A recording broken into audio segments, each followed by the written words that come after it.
The problem of evil. Wrestling with evil and the longing for justice. Why do bad things happen? Why does evil seem so persistent, especially when we fight for a world of goodness, fairness, and truth? These are questions we all wrestle with at some point.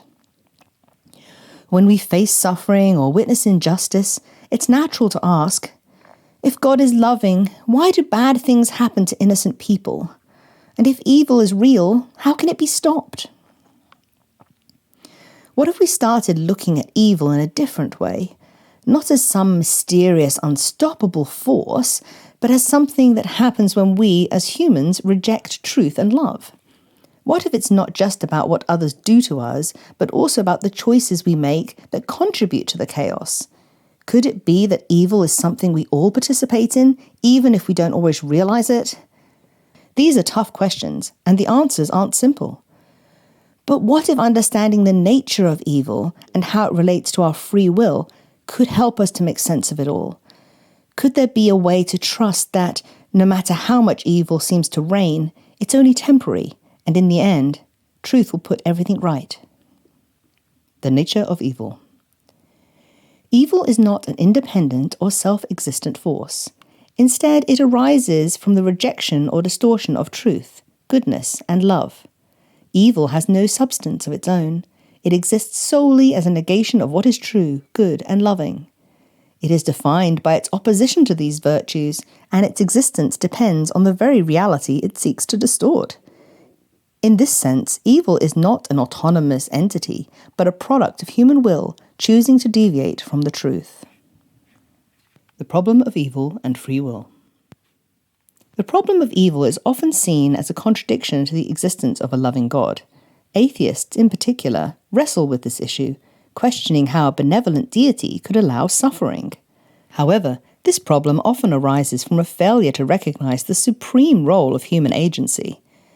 Without the perspective of ultimate accountability, it is easier for atheists to dismiss the consequences of manipulating the truth. Whereas a person who frequently contemplates the nature of sin may be more able to see the web of consequences that has been created through everyone's participation in evil. The key issue lies in the nature of free will. If there is a loving God, they cannot intervene in every instance of evil without violating the gift of free will, which is essential to human agency. Free will allows the possibility of both choosing to align with truth and rejecting it.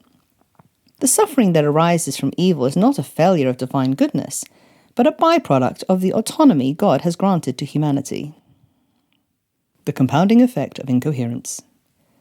Evil does not remain isolated. The rejection of truth often sets off a chain reaction of harm. One act of injustice or selfishness ripples outward, influencing others and shaping social structures. Over time, this accumulation of incoherence can create entrenched systems of harm and injustice, perpetuating cycles of suffering. Every selfish action we take as individuals contributes to the chain reactions of evil that have been perpetuated since the beginning of time. Christians would say that incoherence began when Eve believed the serpent's lie in the Garden of Eden and chose to do something selfish. Eat the fruit of the tree of knowledge of good and evil, and so become like God. What does this mean? Well, if we lacked the knowledge of good and evil, we could not judge right and wrong. So we could not be held responsible for our actions, because we would not know if what we were doing was evil. However, after we consume the fruit of knowledge of good and evil, we become responsible for our deeds, because they are done with the knowledge of whether they are good or evil. So now we have the knowledge, we must direct our will towards good, or else be held responsible for the evil we do. Unfortunately, we all do evil, and therefore we must decide how we want to face justice for the evil we've done. The resolution of evil. True justice is not immediate, but it is ultimate. The resolution of evil requires a perspective that transcends time. From our finite standpoint, we may not immediately see justice, but it is inevitable over the full span of time. Every act of evil will be accounted for, and every injustice will be rectified. While immediate justice may not be apparent, The ultimate triumph of truth and restoration of order are certain. Evil is temporary. It is not a force of its own, but a distortion of what is good, true, and loving, a mere opposition of true is. The effects of evil cannot last forever, even for the believer in a universe that ends in heat death. Truth, being eternal and unchanging, will eventually restore order and undo the harm caused by evil. Even though the resolution of evil is inevitable, our actions now still matter. To act in alignment with truth is to actively participate in the restoration of all things. Our choices matter because, in choosing truth, we help to bring about the healing of the world. We are not passive observers, but active participants in the process of resolution. It's important to remember that the persistence of suffering today does not negate the certainty that evil is temporary. While it might appear enduring from our limited perspective, evil is ultimately a distortion of truth and thus cannot live forever.